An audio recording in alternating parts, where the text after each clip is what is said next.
2 words, Revo Fitness. Here's a few more. Simple, 24/7, reformer Pilates, body scanners, massage chairs, squat racks, free weights, pin and plate loaded equipment, no lock-in contracts, no bullshit. All of that and more from just $9.69 a week. That's surprisingly affordable. Join now at Revo Fitness Blair Athol or download the Revo Fitness app. RevoFitness.com.au or find the Revo Fitness app in the App Store.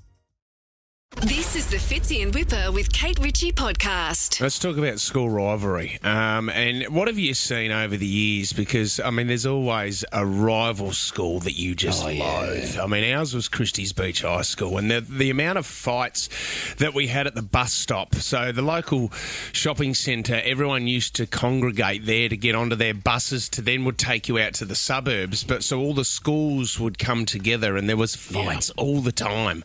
In football matches as well, there was some really, not just with the players out in the field. I mean, even the students on the sideline would throw stuff at you while you're trying to play a game of footy. So what do you think it was based on? Was there a discrepancy in income, or it was one suburb fancier than the other? Like what? No, it goes back further than that, mate.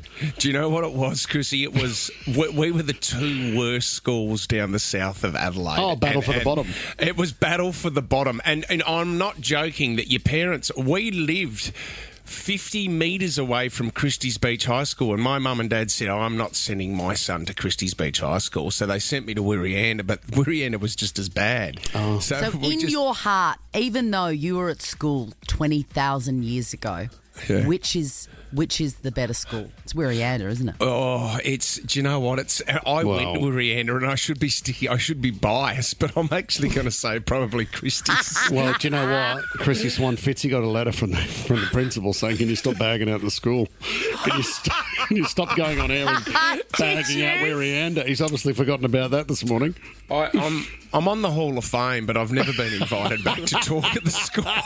Oh, my God. I love it. But this is school rivalry over in the States. So Kayleen Tucker, she's a junior at Brookville High School, and their school rival is IC Norcom, right? They don't like each other. This is the 4x200 metre relay race, and this is full on. I mean, you're nervous because you've got to get the baton change right. So Kayleen, she overtakes a student from IC Norcom. Now, the girl from IC Norcom sees that she's wearing a Brookvale High top, so she uses her baton to actually hit her in the head and pull her hair.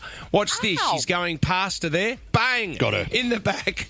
And over she goes. Kayleen Tucker hits the deck on the side. Her mum then runs out to look after her daughter.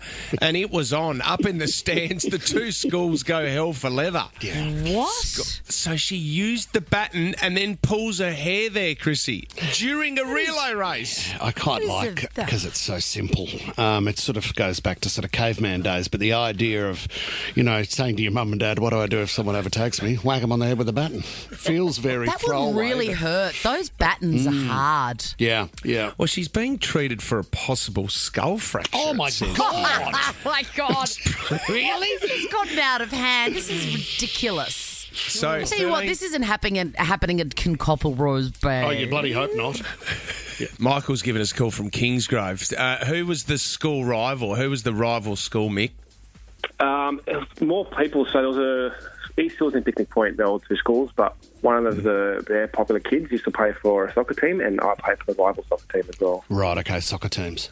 And what happened, Mick? Every time we clash, we'd always get into a fight, get suspended, all that kind of stuff. Yeah. So, Mick, I've seen it before at footy games when the parents and even some of the other kids run onto the field to get involved in the rumble. Anything like that play out? Luckily not. There was no parents involved, which is good. So it was just us. Okay. Yeah, it's soccer can get out of control, Mick, can't it? Once it fires up and then you have a crack at the ref. Wasn't that one where they all crapped the ref as well? I think the parents. And Mick, how many flares did you let off that day when the fight broke out? Unfortunately, none. None, okay. Had a day off with the flares. I'll never understand people that care so much about that stuff. Like parents as well at these games. I just want to go settle down. Do you know, Chrissy, it is so hard to settle down. I mean, my kids are in the the under-10 team, and I'm there on the sidelines taking a beta blocker because I struggle to control myself. Are you one of those idiots? I had Ted turn to me on the field and look at me, put his finger up to his mouth and go, shh. Oh, I'm embarrassed for you. So I'm am I. embarrassed. Do you know what? Fitzy gave away a 50-metre penalty for yelling on the sidelines. The umpire blew his whistle and everyone stopped and was confused because there was nothing that was happening in the play, and he said, 50-metre penalty because of that parent over there yelling out too much. I said, I don't even know if that's in the rules, but well done. I remember when my 13-year-old was little, doing Oz kick and stuff, there was one dad there who looked like he was about to have some sort of cardiovascular episode. So angry. That was me. Everything was pulsing in his face and neck.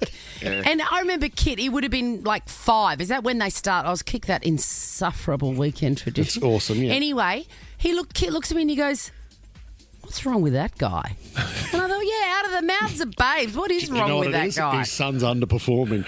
Emily in Cremorne, welcome to the show. You got a story for us too, Em? Yeah, sure do. Chrissy, you mentioned King Koppel, and that is the school that I have the rivalry with. Oh, are you an Askham girl or something, Em?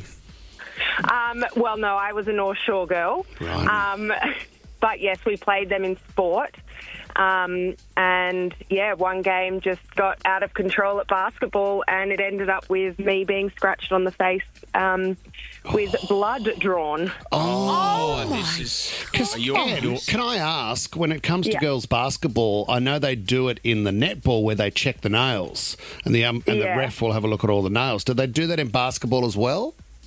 Well, they didn't this game. I reckon it was a King Koppel ref. So, See, Em, you've got to be very... still strong. You've got to be very careful because they would have amazing legal representation, King Koppel, wouldn't they, with some of the parents? Could you imagine, though? I mean, they've got Jesus on their side. They so do. Watch out. And if they're bleeding, they're not going to... You don't want to get any blood on the Bentley. And I've always said that. You don't want to get any blood on the Bentley. It can get really ugly. Fitzy and Whipper with Kate Ritchie is a Nova podcast. For more great shows like this, download the Nova Player via the App Store or Google Play. The Nova Player. 2 words, Revo Fitness. Here's a few more. Simple, 24/7, Reformer Pilates, body scanners, massage chairs, squat racks, free weights, pin and plate loaded equipment, no lock-in contracts, no bullshit. All of that and more from just $9.69 a week. That's surprisingly affordable. Join now at Revo Fitness Blair Athol or download the Revo Fitness app. RevoFitness.com.au or find the Revo Fitness app in the App Store.